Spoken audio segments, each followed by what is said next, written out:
I didn't realize my life had collapsed until the day my father saw me, really saw me, standing on that freezing train platform with my son in my arms, looking more like a runaway than the woman he raised.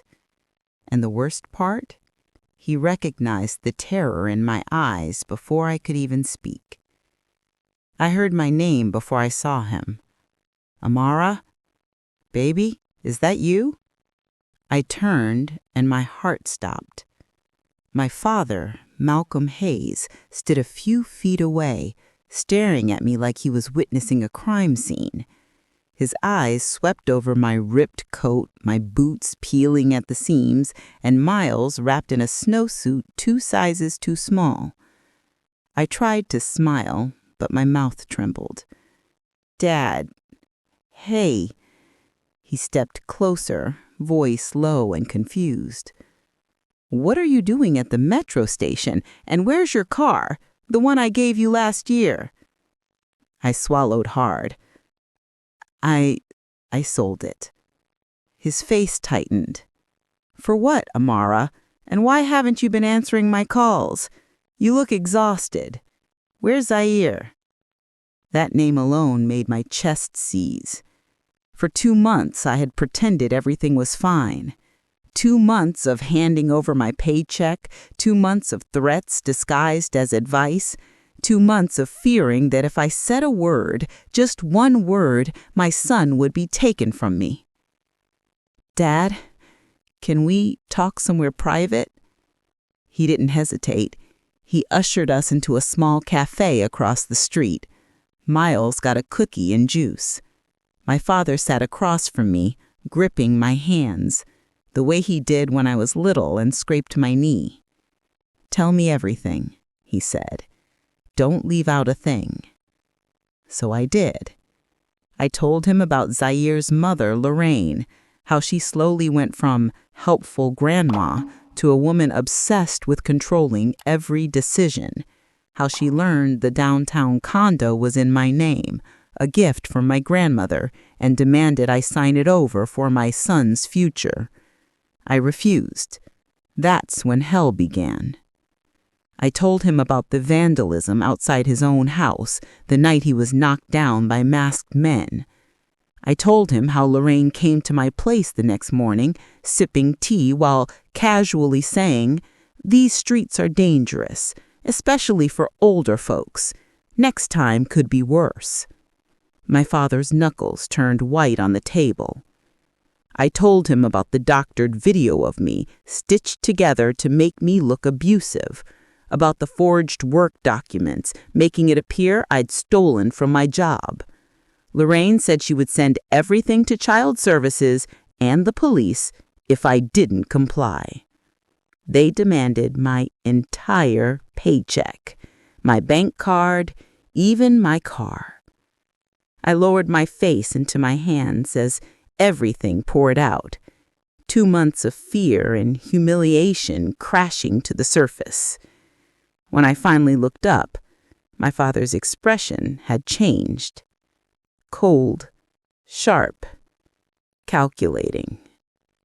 "Amara," he said slowly, "there are things about my past you don't know." Before I could respond, my father told me a secret that would change everything and turn the hunter into the hunted. Before we dive in, make sure you follow, like, and stay tuned, because what you're about to hear next is the part of the story most people never see coming. My father's eyes locked onto mine with the seriousness I hadn't seen since childhood. The same look he had the day he taught me how to ride a bike and warned me never to look back while pedaling forward. Except this time, the stakes were far more dangerous than scraped knees. "Amara," he said, voice low but steady, "you know I served in the army, but you never knew where." I frowned.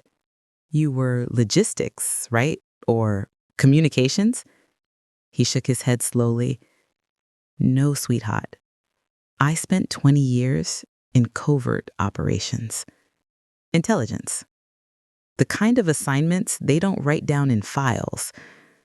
My job wasn't just defending the country, it was reading threats before they struck, exposing hidden networks, dismantling them quietly, surgically. My mouth parted. My quiet, gentle father, the man who fixed leaky pipes and made pancakes shaped like animals, was talking like someone straight out of a classified briefing. "You're telling me you were a spy?" I whispered. "Not exactly," he said. "More like someone they sent in when things felt unsolvable, when victims were too afraid to talk, when criminals thought they were untouchable." He leaned forward.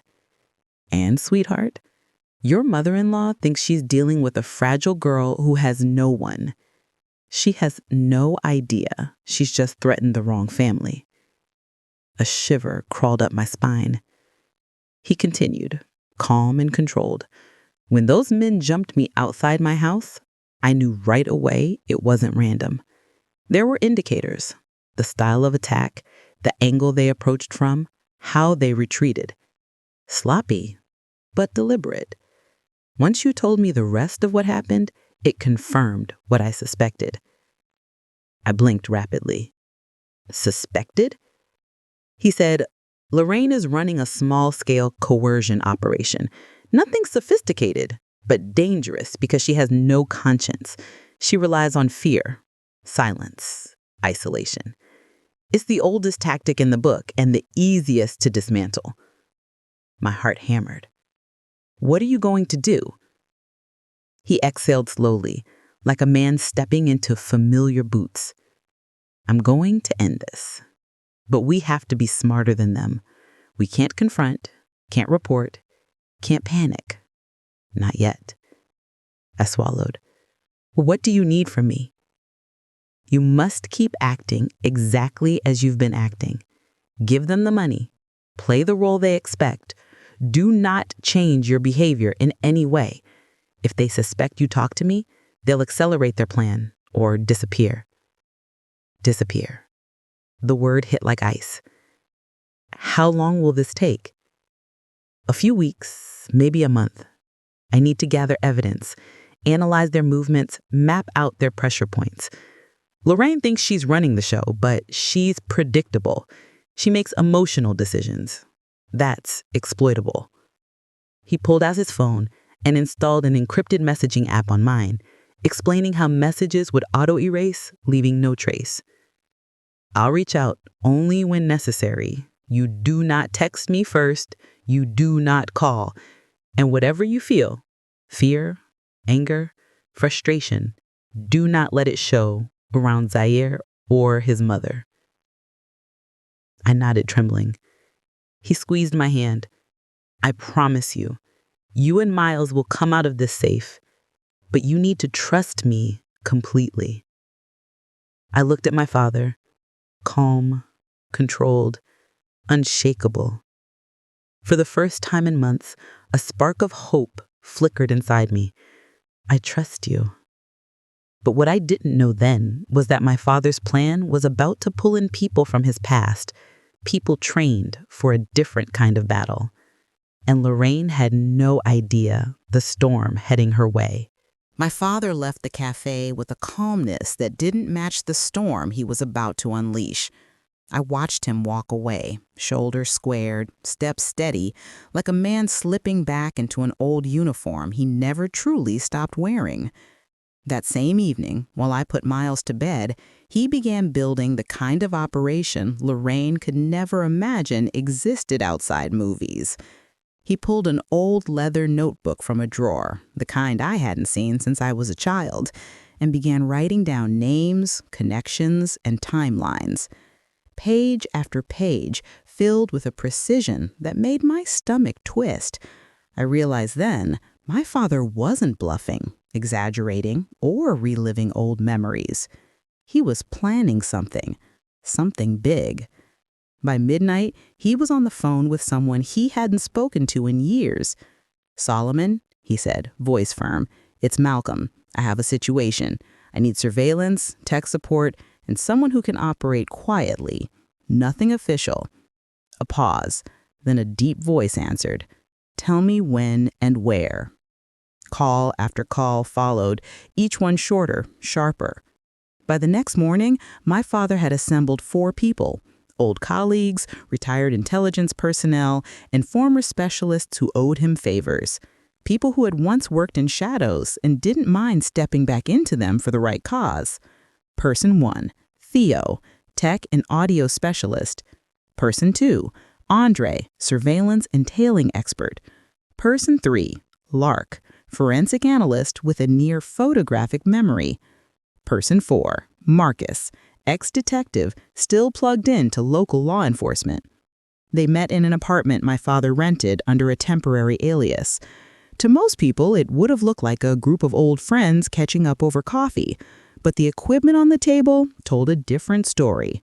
Microphones no larger than buttons, signal scramblers, long-range listening devices, encrypted drives. The mission? Lorraine Jenkins, her son Zaire, and most importantly, her brother Terrence, recently released from prison and rumored to be handling problems. The first step was surveillance. 1, planting audio in Lorraine's condo. Theo spent 2 days mapping her movements, learning exactly when she went shopping, when she showered, when she stepped out to gossip with neighbors. On the 3rd day, he slipped into her condo while she was gone and installed 3 micro recorders no bigger than a sunflower seed. 1 behind a bookshelf, 1 inside a decorative vase, 1 beneath her kitchen counter.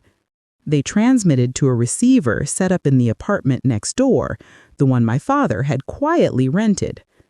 2, tracking Terrence's activities. Andre began tailing him from noon to midnight. Bars, alleys, business meetings, suspicious exchanges with men who didn't look like friends. Within a few days, Andre had photos, timestamps, and a map of Terrence's movements. 3, forensic work. Lark analyzed the forged financial documents Lorraine created using my employer's letterhead. Within 48 hours, she spotted 7 signature inconsistencies, digital artifacts from tampering, mismatched timestamps, and altered transaction trails. The video proof Lorraine used against me, also fake. Classic splicing, cuts made to distort context, enough to fool child services at first glance, but not a trained analyst. 4, legal intelligence. Marcus quietly reached out to contacts still active on the force. Terrence would already be a name of interest, linked to illegal shakedowns, but nothing had stuck yet. My father reviewed everything, every photo, every clip, every audio snippet. After 2 weeks, he finally saw what he needed to see, the full network of threats surrounding me, and he knew exactly where to strike first. But the next phase wasn't about gathering evidence. It was about triggering a mistake, and Lorraine was about to walk straight into the trap Malcolm built without even realizing she'd already lost. The plan my father crafted didn't start with confrontation. It started with confidence. Not mine, Lorraine's. He wanted her feeling untouchable, relaxed, smug, because people like her always slip when they think they've already won. And Malcolm Hayes was counting on that. Phase 1, the marked money. The next Friday, I received my paycheck. Per instructions, my father handed me an envelope of cash, ordinary bills on the surface, but each one cataloged in a federal database. If those bills showed up in someone else's possession, it would directly tie them to me and to extortion. When Zaire collected my bank card and withdrew every cent, as he always did, he passed the money to his mother. Lorraine counted it like a queen receiving tribute. "Good girl," she murmured, stuffing the marked bills into her purse. "See how smooth things go when you follow directions?"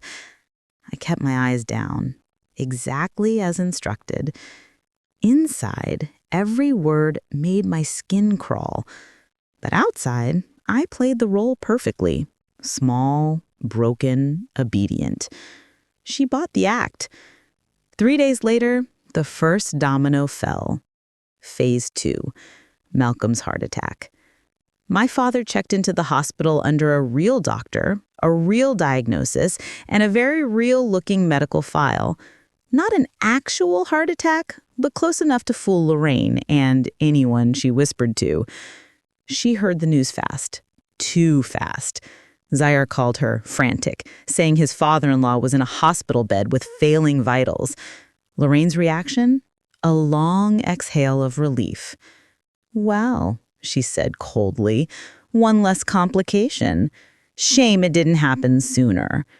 My father listened to every word through the hidden microphone in her living room. His face stayed still as stone. She wasn't just cruel. She was careless. And carelessness was step 1 toward her downfall. Phase 3. Shaking Terrence. With Lorraine relaxed, Terrence became bold. He believed the pressure had worked, that I'd break soon. Marcus arranged for an anonymous tip to land on the desk of a detective already suspicious of Terrence's dealings. Early one morning, officers showed up at Terrence's apartment with a search warrant. Terrence opened the door, half asleep, furious and confused. He didn't know what hit him. The officers tore through his kitchen, living room, and bedroom. They found a stash of illegal items, nothing catastrophic, but enough to raise eyebrows. Then they found it. A coffee tin containing $1,500, the exact marked bills I'd handed over days earlier. Serial numbers matched instantly. "Where did this money come from?" an officer asked. Terrence snapped, "It's mine! I earned it!" But the bills said otherwise. They escorted him out in handcuffs. Lorraine found out an hour later and spiraled. She tore through her purse, then called Zaire screaming. "He mentioned the money I gave him. Check Amara's phone now. If she told anyone..." Zaire stormed into the bedroom and snatched my phone, flipping through my messages, apps, call logs. He found nothing. The encrypted app Malcolm installed was invisible unless you knew where to look. "She didn't say anything, Mom," he reported. "She's too scared." Lorraine's breathing calmed. Good. Then we moved toward the condo. We need that property now. Exactly what my father predicted. Phase 5. The weak link. Zaire. My father arranged for a therapist Zaire once saw to call him in for a routine check-in. Zaire agreed, thinking it was harmless.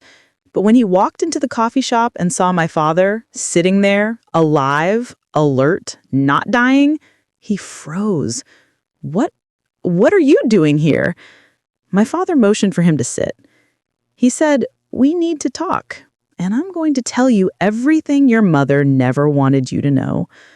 What Zaire heard next didn't just shake him, it shattered his loyalty to his mother. And for the first time, Lorraine's empire began to collapse from the inside out. Zaire sat across from my father like a man waiting for a bomb to go off, hands clenched, leg bouncing, eyes darting toward the door as if planning an escape. But there was no escaping what Malcolm Hayes was about to put in front of him. My father slid a tablet across the table. "Before you say anything," he said calmly, "I want you to hear the truth from your own mother's mouth." He tapped the screen. Lorraine's voice filled the quiet cafe, cold and clear. "She'll sign that condo over eventually. She's already cracked. Once we have it, we sell it and split the cash. And Darnell, please, he's just a tool. I'm not giving him a cent." Zaire flinched as if struck. My father played another recording, this one worse. "If she hesitates again, scare her. Send someone to that daycare. Let her see we're not joking. And if her father gets in the way again, we handle it." Zaire's jaw dropped. She said that?" "Oh, we're not done," my father replied. Another clip. "My son will do whatever I tell him. That boy's spine dissolved years ago." The color drained from Zaire's face. Hearing your own mother call you spineless hits differently when you've sacrificed your marriage for her. He covered his face with both hands. My father leaned forward. You thought you were protecting your family, but she was never acting for your family, only for herself. You were a pawn, Amara was a target, and Miles, leverage. Zaire's voice cracked. I didn't know. I didn't know it was that bad. Malcolm's expression hardened. You didn't want to know, because admitting it meant accepting that you helped destroy your own wife. Zaire swallowed, guilt settling like cement on his shoulders. What do you want from me? He whispered. The truth. Your mother's messages, screenshots, every instruction she ever gave you. You give a full statement and help us document everything. And if I don't? My father didn't raise his voice. Then you go down with her. Extortion, coercion, fraud, threats against a minor. You'll lose every legal right to see your son, and you'll serve time. Silence. Then Zaire nodded, slowly, miserably, like a man signing his own confession. I'll help, he said. But please, don't tell Amara how far I fell. I can't face her knowing. She already knows. But redemption is still possible. Not for her sake. She's done with you. But for your son's sake. Zaire stared at the table. I'll do it, he repeated.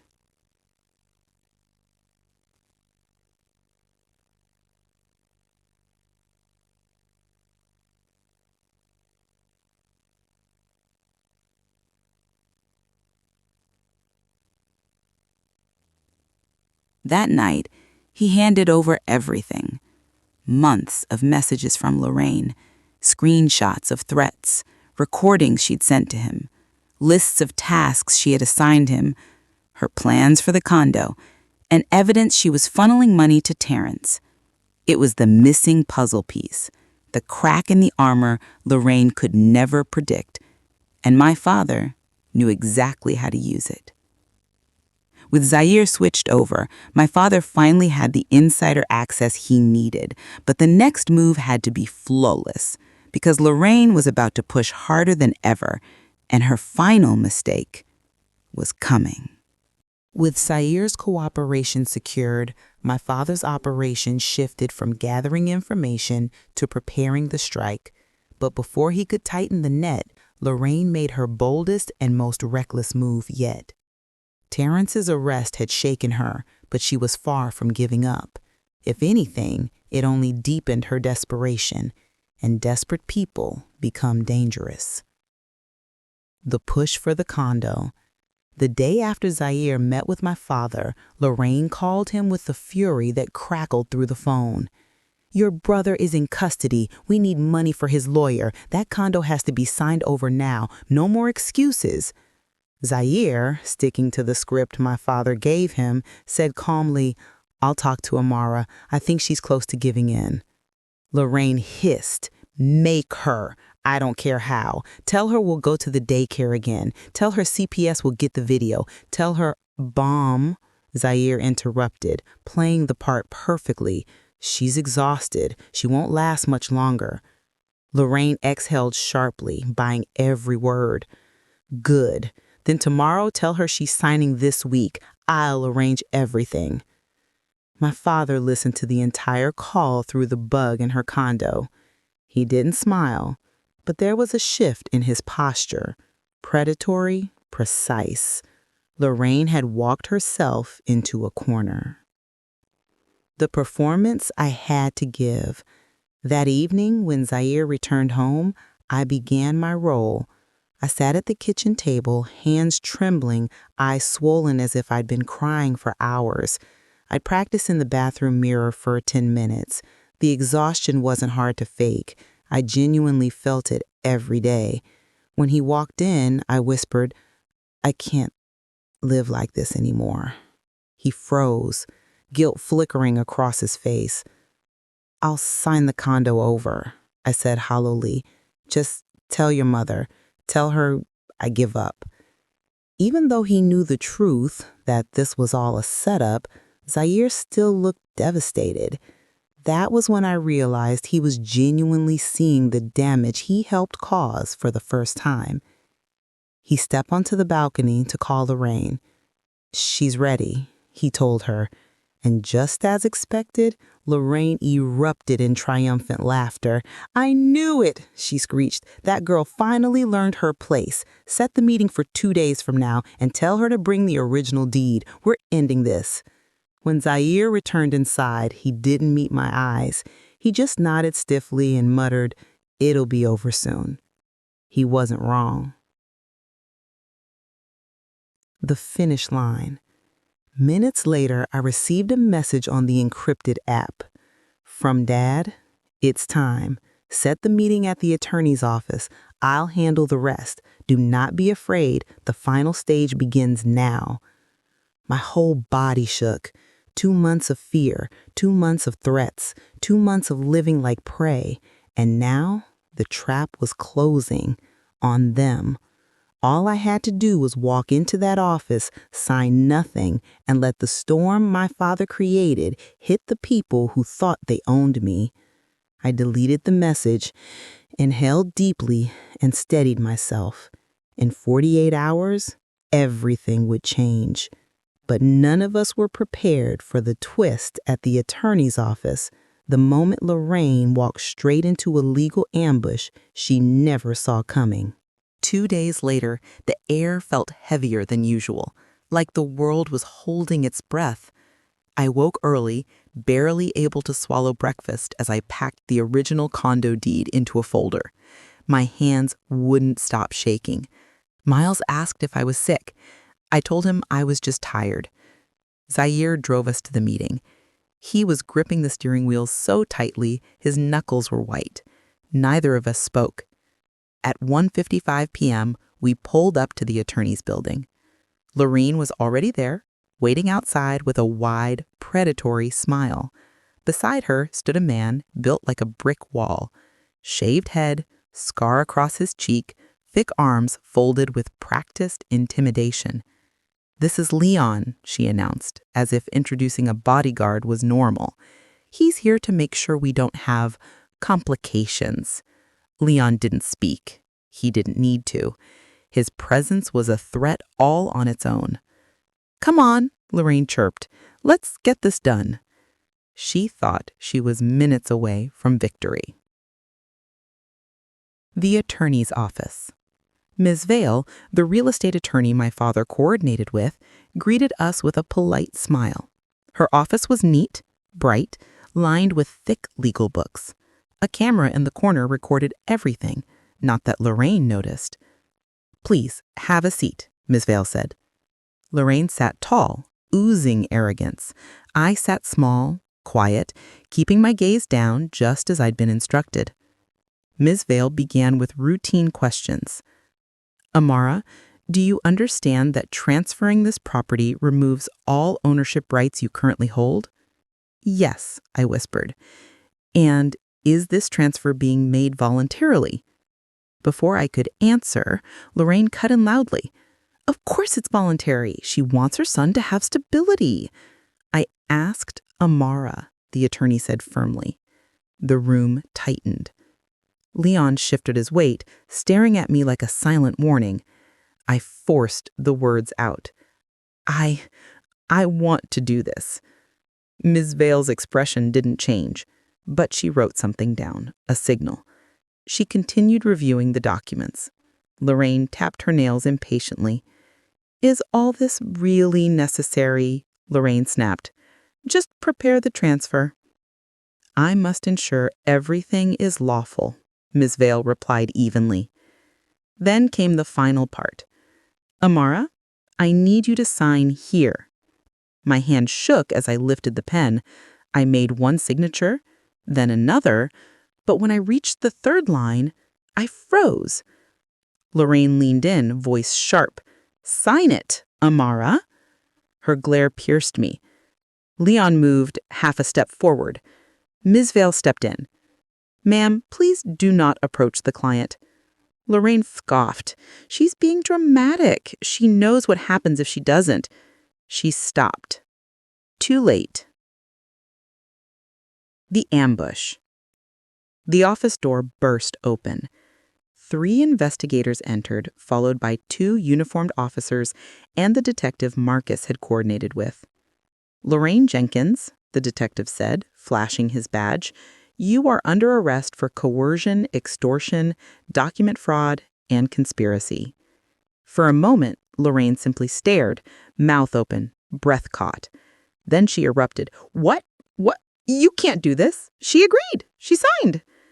The detective continued, ignoring her hysteria.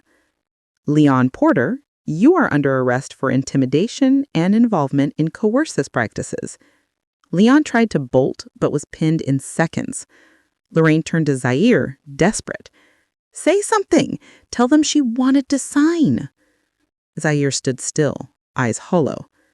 I gave a full statement, Mom. Like he'd stabbed her through the chest.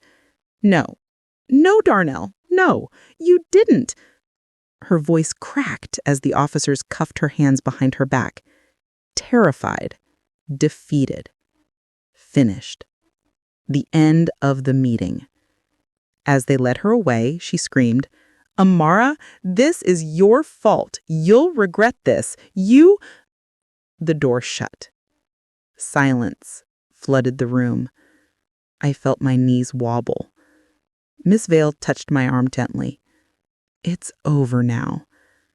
I didn't realize I was crying until the tears hit the hardwood floor.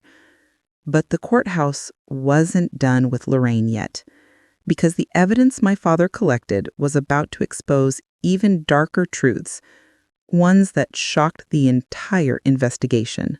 The police station smelled like cold metal and disinfectant, a place where lies went to die and truth was dragged out under fluorescent lights.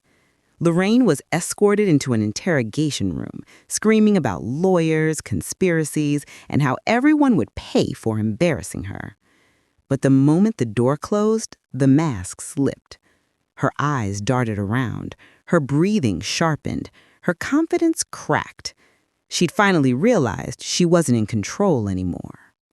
The evidence dumps begin. My father, along with Marcus and Lark, delivered everything they'd collected. Boxes of files, digital recordings, time-stamped screenshots, bank statements, audio clips, and forensic reports. A mountain of proof, enough to bury a small cartel, let alone one manipulative woman with a bruised ego. When the lead investigator opened the first file, he paused. Does she know we have all this? He asked. My father shook his head. Not yet. That was when they heard the shouting from the interrogation room. I want my phone call. This is illegal. I didn't do anything. The detective exhaled, gathered the evidence, and walked inside. We watched through the one-way glass.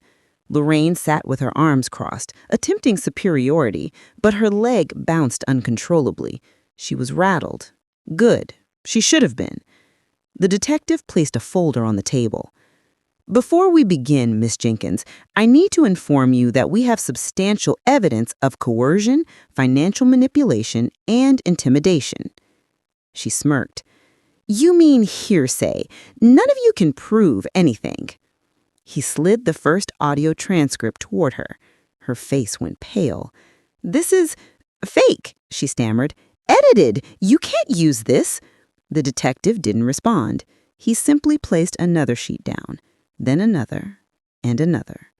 Dozens of them, each with her voice, her threats, her demands, her plans to take my condo, her strategy to make me scared enough to obey. By the 10th page, Lorraine's hands were shaking.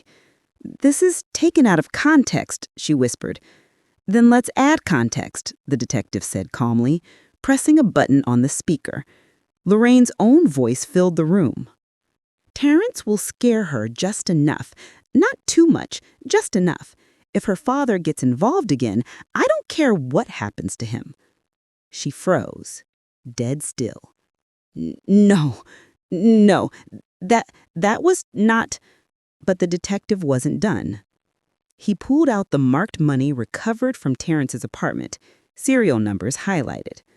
Terrence claims this money came directly from you, the detective said. The same money Miss Hayes was forced to give you under threat. Lorraine finally broke, her eyes filled with terror, the real kind, not the performative outrage she had perfected for years. She looked around the room as if searching for an escape hatch. There has to be a mistake, she whispered. Someone set me up. Someone framed me.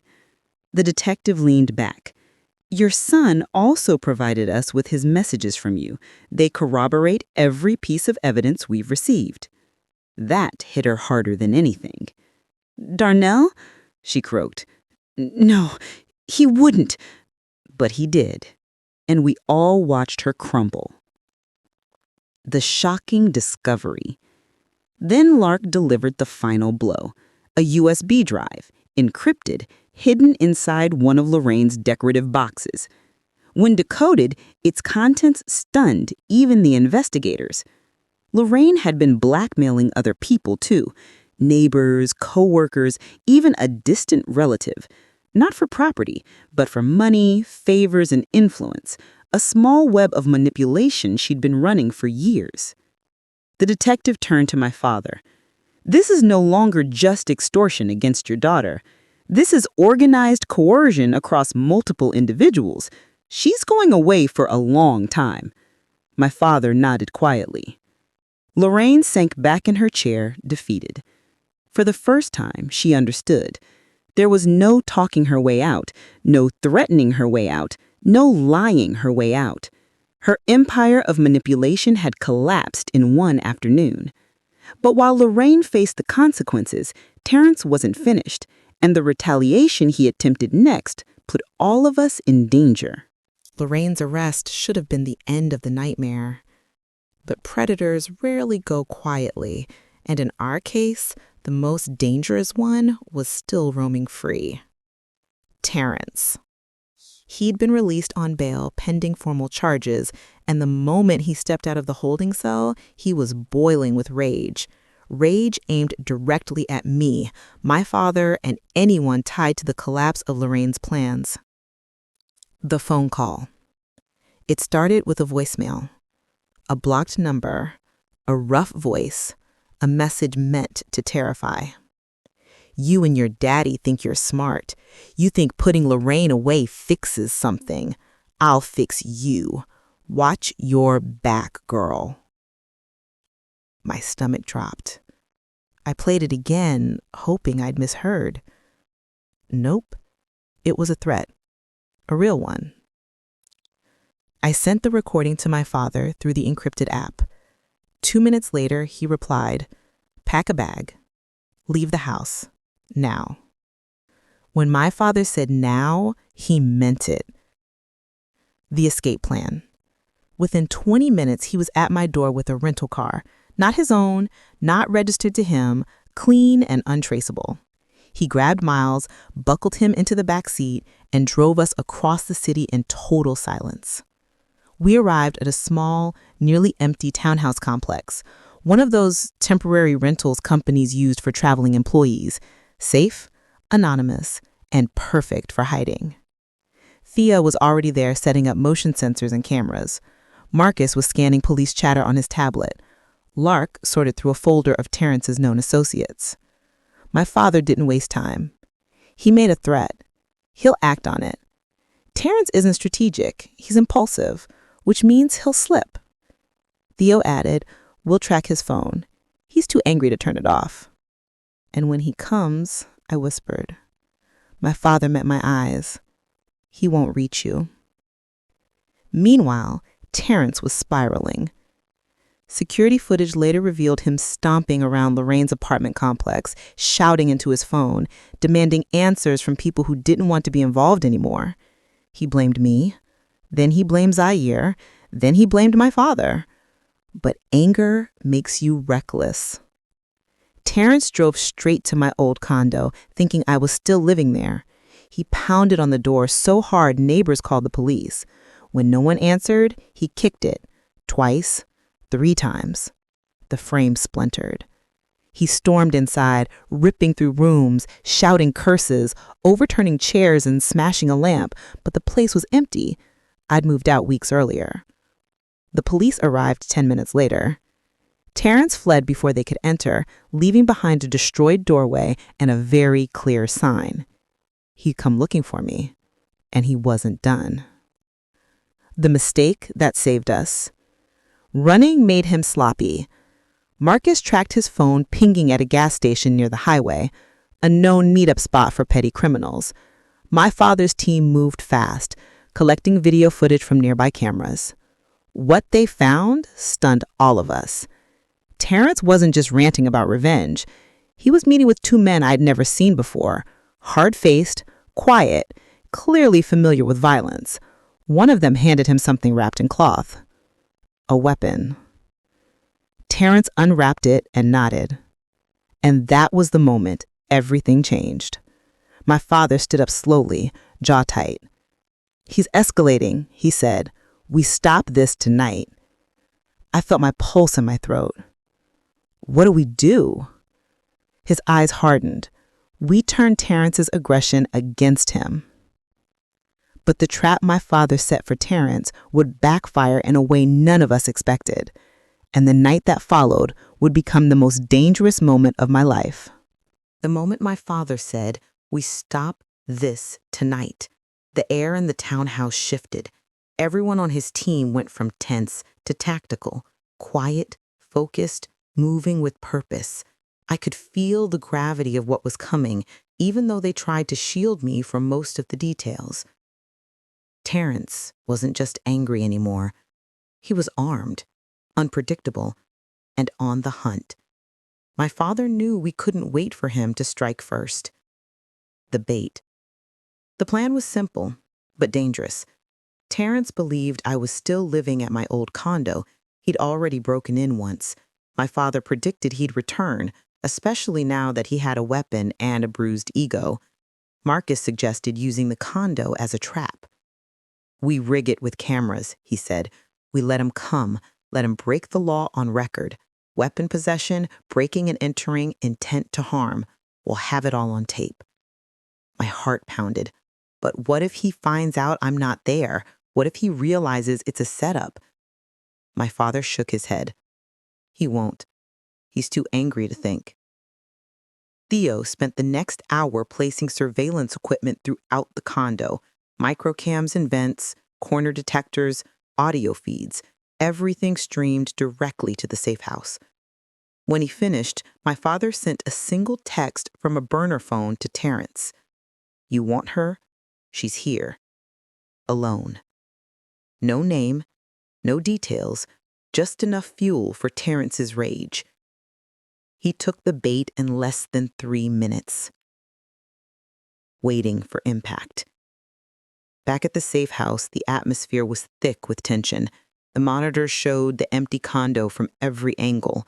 A single lamp glowed in the living room. The door, fixed earlier that day, looked perfectly intact. I sat on the couch, gripping a blanket, fighting the urge to cry. My father sat beside me, one hand steady on my knee. "You're safe. He'll never reach you. This ends tonight." But a part of me still felt cold because traps go wrong, plans fail. And Terrence wasn't a man who followed rules. Minutes later, a dark figure appeared on the security feed, creeping up the walkway. Terrence. He looked wired, sweaty, eyes wild, pacing like his own skin felt too tight. He glanced around, then pulled something from his pocket. A crowbar. My breath caught. He didn't bother knocking. One swing, 2, 3. The door cracked open. Terrence stormed inside, crowbar raised, roaring like he expected to find me cowering in a corner. But he found nothing. "Where are you?" he bellowed, flipping tables, smashing drawers, stomping through the living room. Watching it felt surreal, like witnessing a nightmare I'd already lived through, except this time I wasn't the one in danger. He was. He kicked open the bathroom door. Empty. He tore through the bathroom. Nothing. He stopped in the hallway, breathing hard, rage vibrating off him like heat. "Come out, Amara. I know you're here." He stepped back into the living room, straight into the center of the trap. The unexpected turn. Before my father could signal the police, something happened none of us expected. Terrence's phone rang. He answered instantly. "What? When? No, I didn't." He froze. Whatever he heard on that call drained every ounce of anger from his face, replacing it with pure fear. For the first time ever, Terrence looked terrified. He dropped the crowbar. He looked toward the front door like someone was coming for him. Then he shouted into the phone. "Tell her I'll fix it. I'll fix all of it." And then he bolted, ran out of the condo at full speed, leaving the door swinging open behind him. Marcus stood up in shock. What the hell was that? My father didn't blink. That wasn't fear of being caught.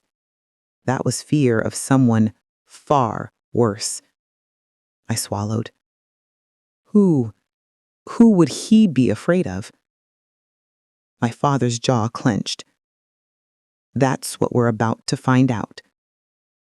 Terrence wasn't running from us. He was running from someone far worse, and uncovering who that was would unravel a threat much bigger than Lorraine's schemes. Terrence didn't just flee the condo. He escaped like a man who'd seen a ghost. Even after everything he'd done, that was the first time I'd ever seen true fear in his eyes. Not rage, not malice, fear. What scared him like that? I asked, my voice barely steady. My father didn't answer immediately.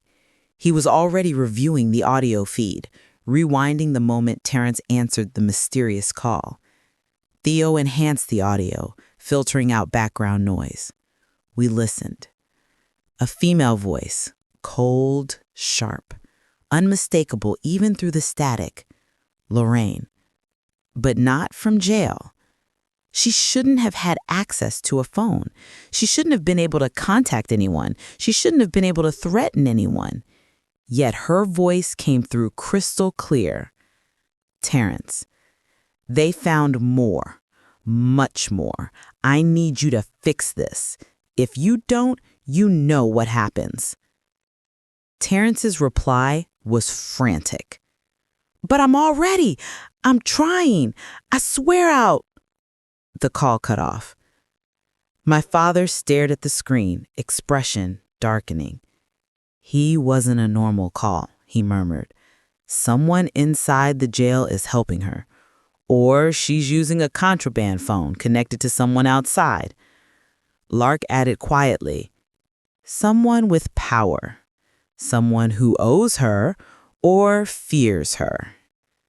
The room fell silent. Terrence wasn't running from justice. He was running from Lorraine, or from whoever Lorraine had in her pocket. A new player enters. Marcus checked recent cell tower hits. Terrence's phone pinged near an industrial strip on the edge of the city, a row of empty warehouses used mostly for storage and questionable side businesses. It wasn't the direction of Lorraine's jail. It wasn't the direction of his home. It wasn't even the direction of the gas station he frequented. It was off-grid, hidden, secluded.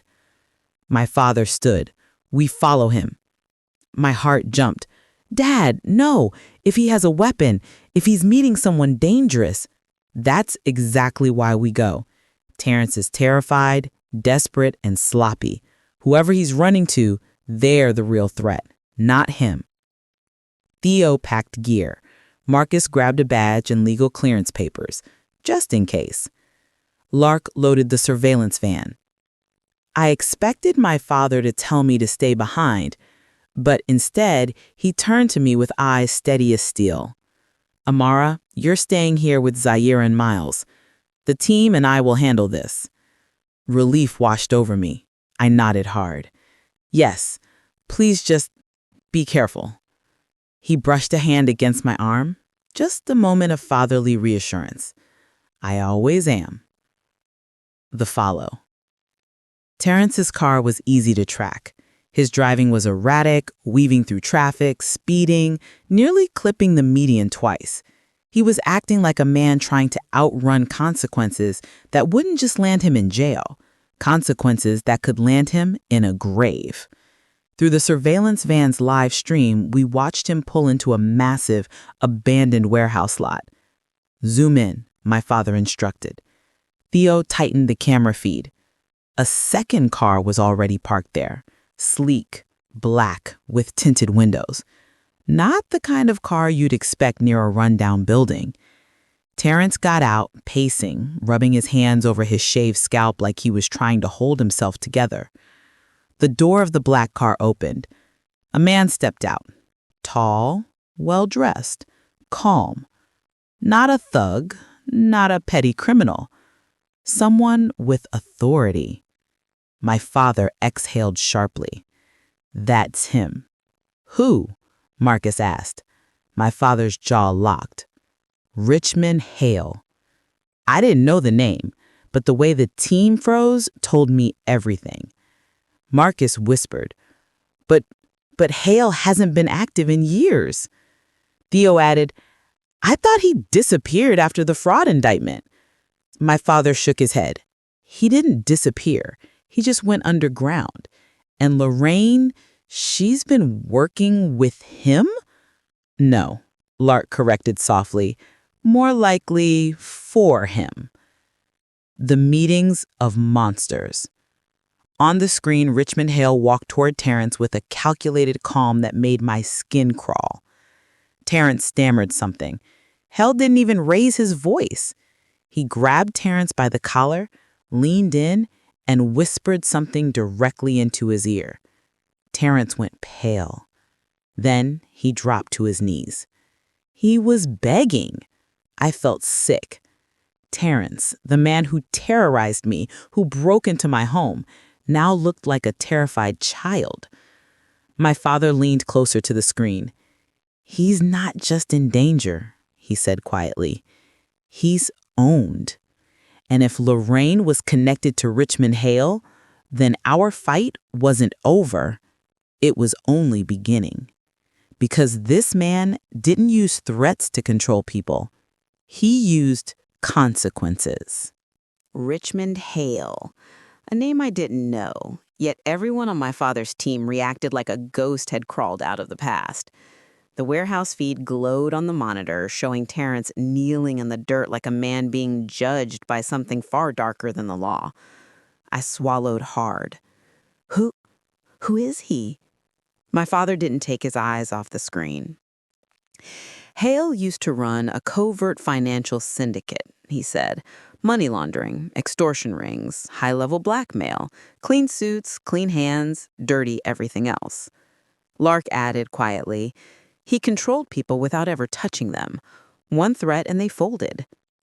Theo muttered, he once had a judge disappear for refusing to pay a debt. Marcus nodded grimly. His network was never fully dismantled. I felt the blood leave my face. And Lorraine, I whispered, worked for him? Or she owed him, which is worse, my father said. In the warehouse lot, Terrence lifted his hands like he was pleading for his life. Through the enhanced microphone, we heard fragments of their conversation. Terrence begging, Hale speaking with a cold softness that made every word feel like a blade. Terrence, I'll fix it, I swear. I'll get the deed she was supposed to sign. Hale, you failed. Terrence, she tricked us, her father. He's not normal, And neither am I. Terrence froze. Hale leaned close, his voice so steady it felt rehearsed. You made a promise. Lorraine made a promise, and you broke it. Now the debt is due. Terrence's scream echoed faintly across the feed. I covered my mouth. My father's eyes narrowed. We need audio clarity. Theo enhanced the frequencies. The next line Hale spoke came through with chilling clarity. Bring me the girl, or I'll bring consequences to you. My stomach nodded. He meant me. I wasn't just a target of Lorraine anymore.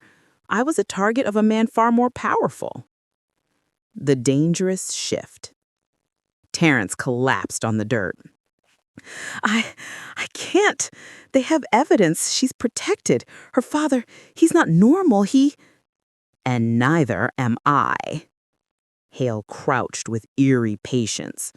Her father won't protect her forever, and dead people don't testify. My breath hitched.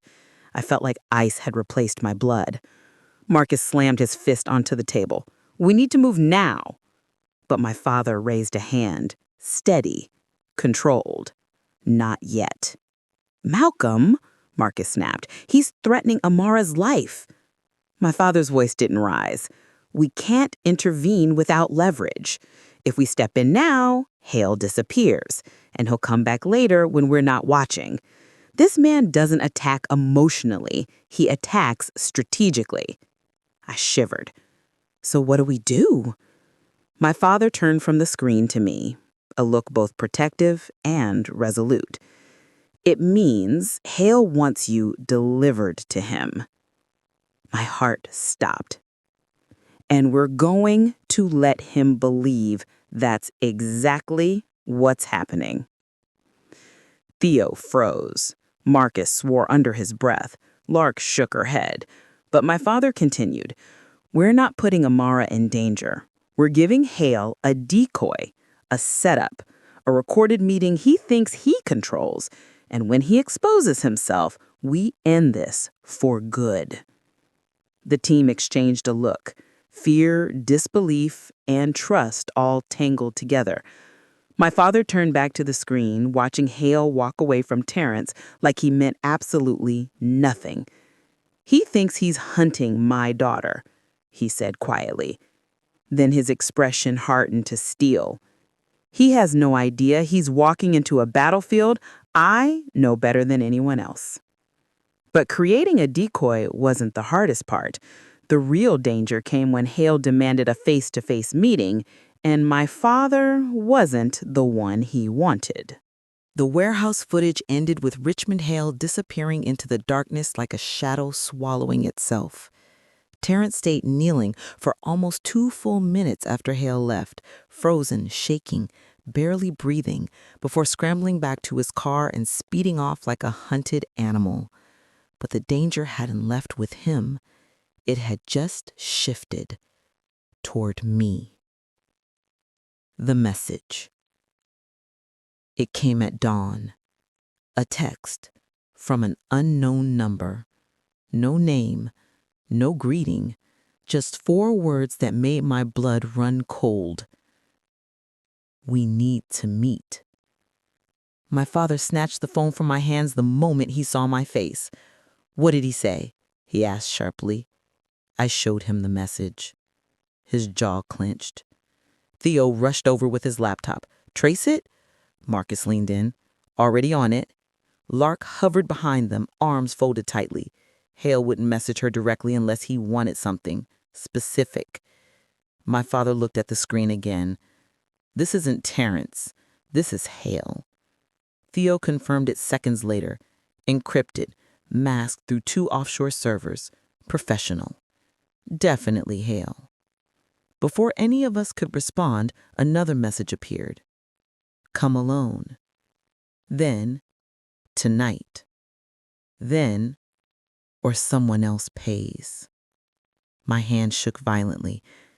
Dad, I whispered, he wants me. He's testing us, my father said. He wants to see who moves first. He wants to know how protected you really are, Marcus muttered, meaning he's trying to measure us without exposing himself. Lark added, which means he's planning something bigger. Theo frowned. Should we crash the decoy now? My father didn't answer. He was staring at the message, thinking deeply, the room going eerily quiet around him. Finally, he spoke. He's not after information. He's after control. If Amara sends the decoy too soon or too obviously, Hale will know it's a trap. So what do? I asked. My father looked at me, eyes sharp but calm. You're not going anywhere near him, but he needs to believe you will. The decoy problem. The biggest challenge wasn't building a decoy, it was building one that wouldn't get us killed. We couldn't use a mannequin, we couldn't use an actress, we couldn't use a double with a hood or a disguise. Hale was too intelligent, too observant. He needed to believe he was seeing me. Marcus suggested a deep fake, but Lark immediately shut it down. Hale has tech people. He'll see right through any digital masking. Theo suggested using a thermal illusion, heat projection, but my father dismissed it. He's not stupid enough to meet somewhere without line of sight confirmation. The room fell silent again. Then Zaire cleared his throat. What if he hears her voice? He said quietly. That might be enough to get him close, long enough for us to trap him. My father raised an eyebrow. And how do you suggest we do that without putting her in danger? Zaire swallowed. She can pre-record it, a phrase, something neutral, something only she'd say. My father considered it. Theo nodded slowly. Lark tilted her head. It could work, Marcus finally said. If we combine audio decoys with controlled lighting and a strategic vantage point, we might be able to pull it off. My father turned to me. Amara, you don't have to do this, but if we're going to end this man's power over you, I need your help. I exhaled shakily. What do you need me to say? The recording. 4 hours later, I sat in front of a microphone. Theo adjusted the levels. Lark closed the curtains. Marcus guarded the hallway. My father stood beside me, grounding me with a hand on my shoulder. Just say what you'd naturally say, he murmured. Nothing specific, nothing emotional. Keep it calm. I inhaled, then spoke. Hello, I'm here. Where do we meet? The room fell dead silent. Theo replayed it, nodding. It'll work. But the uneasy tightening in my father's expression told me something none of them had noticed yet. Hale didn't send another text. He didn't confirm the time. He didn't confirm the location, which meant only one thing. He already had a plan. But when Hale finally revealed the meeting location, it wasn't just unexpected. It was a place connected to my father's darkest past, and he knew stepping inside could cost him everything. The reply came 12 hours later, just after sunset, when the sky looked bruised and heavy. One single message, one location, Pier 17, midnight. My father froze. Theo stopped typing. Marcus swore under his breath. Lark muttered, "Oh no." I glanced between them, confused. What's wrong with Pier 17? No one answered. Finally, my father spoke, quiet, almost hollow.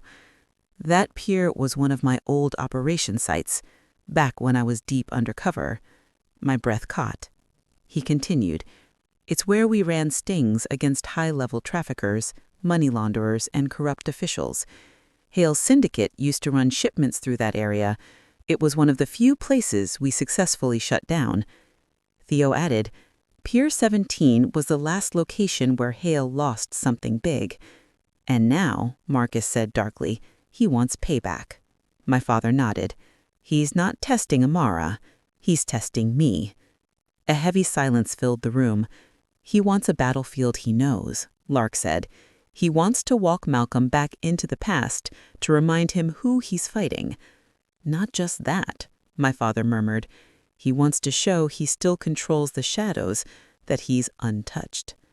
I whispered, then we shouldn't go. My father turned to me, steady and calm. We have to. The preparation. The team moved fast. Theo rewired portable cameras to blend into the pier's rusted metal beams. Marcus contacted an off-duty officer who owed him a favor, someone willing to be on standby without raising suspicion.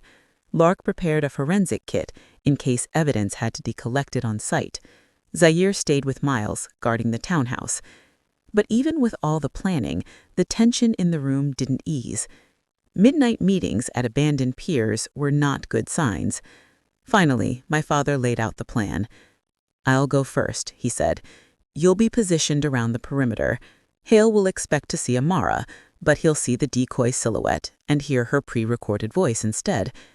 Theo nodded. We'll project her shadow from behind the crates. With distance and dim light, he won't know. Marcus tapped the map. We cut off his escape routes. No matter which path he takes, someone will have him in sight. Lark added, and if he tries to flee, we follow, quietly. Then my father looked at me. You stay here. Door locked, curtains drawn. Do not answer the phone unless it's our encrypted line. I nodded, though my chest tightened painfully. What if something goes wrong? I whispered. My father walked over and rested both hands on my shoulders. Nothing will go wrong. I faced worse men than Hale. And you're not alone. Not ever again. I swallowed the knot in my throat. The pier. They left at 11:05 p.m. I watched from the safe house monitors as they arrived. Pier 17 looked like a graveyard of forgotten metal, rusted cranes, broken pallets, flickering lights from the abandoned warehouse nearby. The ocean slapped against the pillars beneath the dock, cold and loud. Theo adjusted the camera feed. There, he whispered. Movement. A sleek black car, the same one Hale used to meet Terrence, pulled into the lot. The headlights cut through the darkness like blades. My father stood tall near a stack of crates, his silhouette unwavering. Hale stepped out of the car. Calm, controlled, like he owned the night. He walked toward my father with slow, deliberate steps. Theo whispered, "Audio is live." We all leaned in. Hale's voice slid across the speakers like poisoned silk. "Malcolm Hayes, I was wondering when you'd crawl back out of the quiet life." My father didn't flinch. "You wanted to meet, so I'm here." Hale smirked. "Yes, but where is Amara?" My father tilted his head ever so slightly toward the decoy shadow. "She's here." Hale turned toward it, eyes narrowed, calculating. He stepped closer, closer. Then he stopped. A slow, chilling smile spread across his face.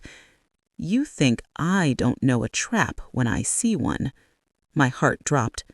Theo whispered, "Oh no."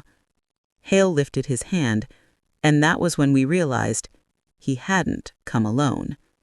Because out of the shadows stepped 3 armed men, silent, masked, and ready. And suddenly, the trap exploded into a deadly confrontation no one saw coming. In the monitor feed, 3 dark silhouettes emerged behind Hale. Men dressed in black tactical gear, faces hidden behind masks, moving with eerie, practiced silence. These weren't street thugs. These were professionals. Theo's voice cracked through the safe house speakers. "Malcolm needs to pull back now." But my father didn't move, didn't flinch, didn't blink. He stood his ground with a steadiness that terrified me more than anything. Hale's smirk widened. "You thought you were hunting me, Malcolm, but I've been hunting you." Marcus whispered, "We need to intervene." But my father held up his hand. barely noticeable, but enough for the team to stop. He wanted Hale to keep talking. Hale's threat. Hale paced casually, as if strolling along a beach instead of orchestrating an ambush. You cost me a great deal years ago. You dismantled one of my most profitable networks. You humiliated me. And now, he gestured around dramatically, and now you think this little sting operation will end me? My father didn't break his stare. I'm not here for you, Hale. I'm here to protect my daughter. Hale's expression darkened. Your daughter? She belongs to me now. Lorraine made promises, agreements, and I collect on what I'm owed. My stomach twisted with disgust. My father finally spoke, voice cold as steel. You're not collecting anything, not from her, not from anyone. Hale tilted his head, amused. You stood between me and what's mine before. It cost you your career. This time, it'll cost you more. He snapped his fingers. The three masked men raised their weapons. Theo whispered, horrified, They're loaded, real weapons. This isn't intimidation. But right when the trigger fingers tightened, my father spoke loudly and clearly. Before you shoot, you should know one thing. The men paused. Even Hale stiffened. My father continued. You're surrounded. The reveal. Within seconds, red dots appeared on the gunmen's chests, laser sights from concealed officers stationed across the pier. Marcus had secretly coordinated them, and now they emerged from behind crates, shadows, and shipping containers. Hale's smirk faltered. You thought you collected law enforcement? After everything you've done, you think they'll believe you over me? My father stepped forward, fearless. They don't need to believe me. He pointed at Hale's pocket. Your phone does all the talking. Theo tapped a key. On the monitors, we saw Hale's device being remotely accessed. Every call, every message, every threat, all mirrored onto secure servers. Hale's eyes widened. Impossible. But it wasn't. Theo had hacked the device the moment Hale stepped into camera range. Marcus stepped further into the open. Richmond Hale, he announced, you are under arrest for extortion, racketeering, coercion, conspiracy, and possession of illegal weapons. The agents moved in fast. The masked men dropped their guns immediately, trained enough to know when a situation was unwinnable. But Hale, he didn't surrender. He stepped back, eyes scanning, calculating escape. And then he reached for something inside his jacket. My heart stopped. Theo shouted, Malcolm, move! He has a flash, a metallic glint. Then a shot cracked through the pier like lightning tearing open the sky. I screamed, hands flying to my face, body trembling violently. On the screen, the camera blurred for a second. Smoke drifting, figures scrambling. Then the feed refocused, and I saw a body hit the ground, but I couldn't tell who it was. My entire world froze. When the smoke cleared, the truth about who survived and what Hale had really planned would shatter everything I thought I knew about my father's past and my own future. The camera shook violently as the smoke thinned across Pier 17. My heart slammed against my ribs, breath caught in my throat. 1,000 questions collided at once, but only one mattered. Who was on the ground? Theo scrambled to stabilize the feed. Clear it, come on. The screen sharpened. And there, lying on the cracked concrete, was one of Hale's masked men. Not my father. I collapsed onto the floor in relief, sobbing into my hands. My father was still standing, chest heaving, jaw clenched, weapon drawn but steady. Agents swarmed the area, kicking the fallen gun aside, cuffing the remaining 2 men who had dropped their weapons and surrendered. But Hale? He was gone. He'd vanished behind the shipping containers during the chaos. "Damn it," Marcus shouted over comms. "He's fleeing east." Theo jerked the camera toward the warehouse's side path, catching Hale sprinting toward the pier exit with a wild, desperate speed. My father didn't hesitate. He ran after him. The final chase. Even through the screen, I could hear my father's footsteps pounding against the pier planks. Hale reached the end of the dock, approaching a black boat tied loosely to the post.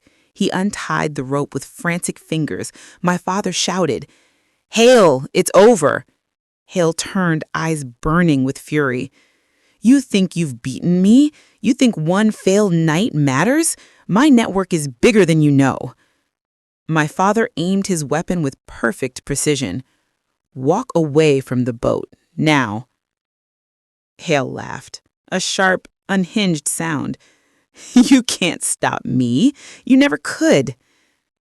He stepped into the boat. My father fired, not at Hale, but at the engine. A clean, controlled shot. The motor sparked, sputtered, and died. Hale froze. Agents closed in from behind, surrounding him on the dock. Marcus shouted, "Richmond Hale, stand down!" For the first time all night, Hale looked truly cornered. He raised his hand slowly, then lunged toward the water. My father was faster. He tackled Hale onto the dock, both men slamming hard into the planks. Officers pulled them apart instantly, dragging Hale backward, cuffing him roughly as he screamed through clenched teeth. "You ruined everything! You don't know what's coming! You think your daughter is safe?" My father didn't blink. "She is now." Hale snarled, thrashing against the cuffs, but it was over. The reign of terror he built for decades ended under the same pier where it once began. Aftermath. The team returned to the safe house at dawn. My father walked in last, exhausted, bruised, but alive. When he saw me, I rushed into his arms, unable to hold back the tears. "It's over," he whispered in my hair. "You're safe, sweetheart." Hale's arrest triggered a chain reaction. Over the next week, Lorraine faced a long list of charges and additional victims came forward. Terrence struck a plea deal, terrified from Hale, and testified to everything. Hale's network unraveled, exposing crimes stretching years. My condo and finances were fully restored. CPS dismissed every false claim against me. And for the first time in months, I slept without fear. The new beginning. One evening, while Miles colored at the kitchen table, my father pulled me aside. "You're stronger than you know, but strength doesn't mean you have to fight alone. Not ever again."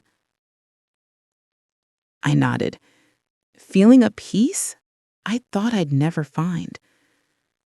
The world had been dark, terrifying, but somehow, with courage, truth, and a father who refused to let evil win, we made it out. Stronger, freer, untouchable. And this time, the story ended on our terms.